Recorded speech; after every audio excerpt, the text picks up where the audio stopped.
Good morning, everyone. Welcome to luimarco's another very sad news this morning. Another death on the record. So 2 videos in a row about death after Nasser al-Somebody.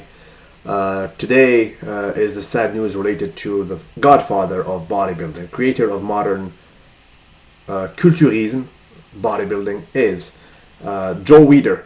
He passed away today at the respectable age of 93 years old.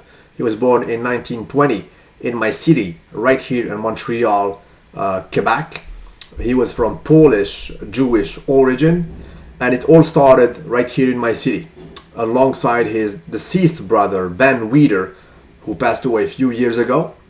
They were teens, merely adolescents. They were roaming my city, the streets of my city, and they were fascinated by a gentleman called Louis Cyr. I'll spell the name for you if you guys want to Google him. Louis Cyr. Cyr is spelled C-Y-R. By the records and by all measures, even by today's accounts, he is probably the strongest human being ever documented. Ever documented. This dude was living in my city, so he was like a phenomenon in himself. They were fascinated by him, right? And he used to lift some humongous dumbbells, right? Back in the day, there was no bodybuilding, so they were like strong men lifting some dumbbells and crazy barbells and so on. And for the record, Ben Weider, who died a few years ago, bought the dumbbells of Louis Cyr, right? He bought them because he was a collector. He was also fascinated by Napoleon Bonaparte, so he bought all the objects belonging to Napoleon Bonaparte, and before his death he gave them to a museum in my city here, right?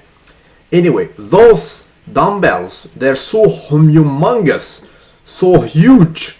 They show them in a local show here, like in a French TV show. They needed a truck, literally a truck, basically to transport them into the show's stage. They are that big, and today's strong men cannot move them. All the guys you see in Sportsnet and in those strong man competition, they cannot lift these weights. I'm telling you guys, Google them. They're humongous. The dude was abnormally strong. He was a phenomenon. Anyway, they were fascinated by him, so they started lifting at home. However, they looked around. There was no gym. They were roaming the streets, and they found only people manufacturing themselves their own dumbbells and their own benches, barbells, and what have you. So there was no manufacturers. So they smelled the good business right then and then. They started the first manufacture of dumbbells, benches, all those primitive weightlifting apparatuses.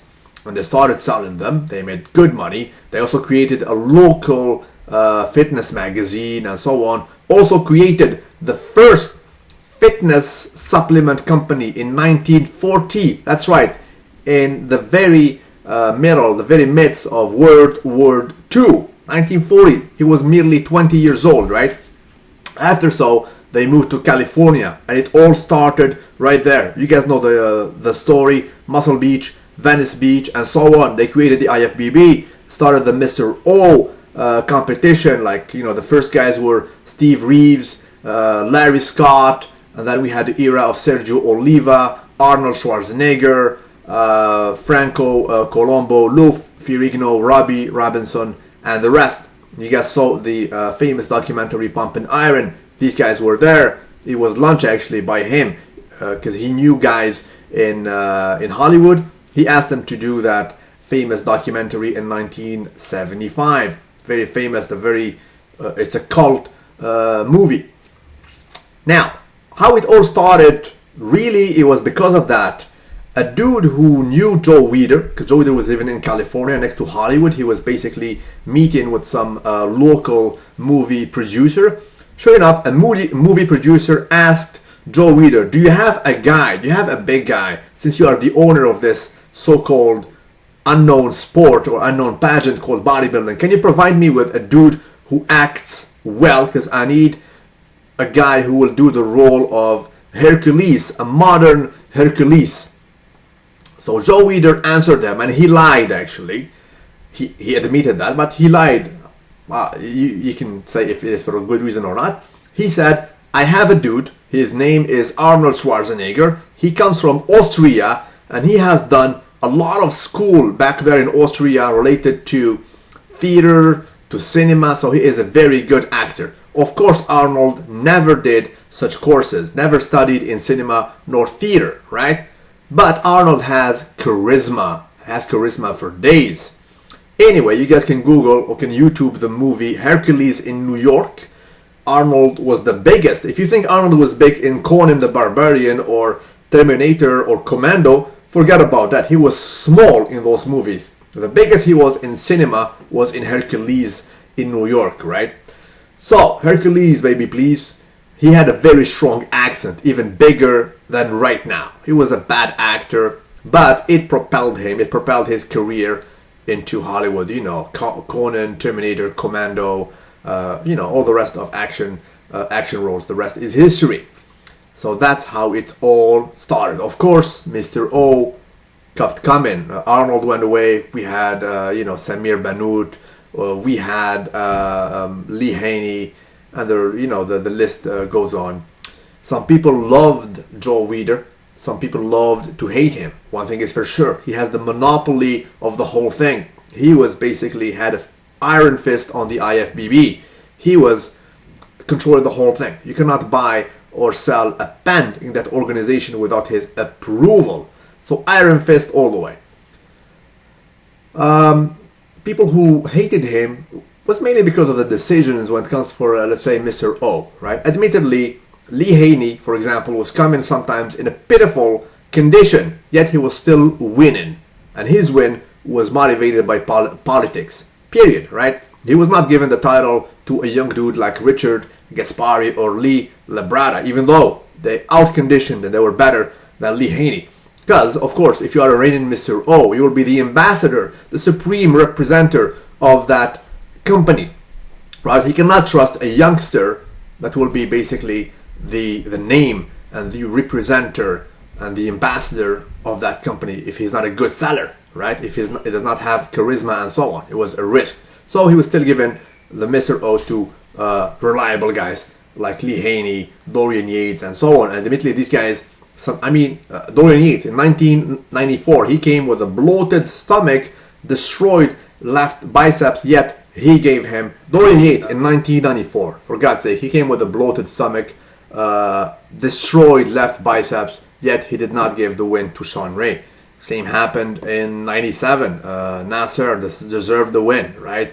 Ronnie Coleman, he was pitiful looking next to Jay Cutler in 2001. Jay Cutler deserved to win in 2001. He did not give it to him. And the list goes on. So, yeah, a lot of people were disagreeing with those politics.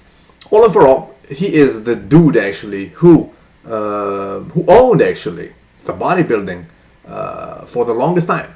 Right now, you youngsters probably do not know him, but for the longest time, Mr. Olympia was called Joe Weider's Mr. O, right? It was written in all big letters behind the competitors on stage. Right now, I think, because I'm not watching it regularly, probably just think Muscle Tech, Mr. O, or something like that, right? And for the longest time, the only magazines we had about bodybuilding was Muscle and Fitness and Flex magazine, which were both owned by Weider's company. That's what's up. May he rest in peace. It is up to you to judge about his legacy, if it is positive or negative, right? And that's it. Until now, bodybuilding is still an underground pageant. Joe Weider, alongside his brother Ben, back in '96, they were lobbying to make bodybuilding an Olympic sport. They failed in this attempt for obvious reasons. And tell me what you think. Do you think that bodybuilding deserves to be an Olympic discipline? I don't think it should. And that's it. So tell me what you retain from his legacy. Is it a positive? Please tell me why. And if it is negative, please also tell me why. And keep your respect. May he rest in peace, right? He lived a long life in 1993. And look at him in this last picture for the unaware. He was big. He was big, right?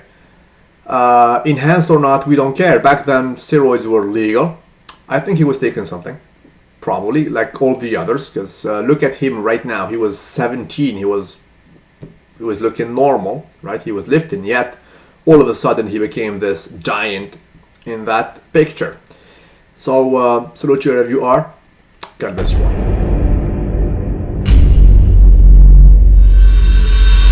Dice to the side.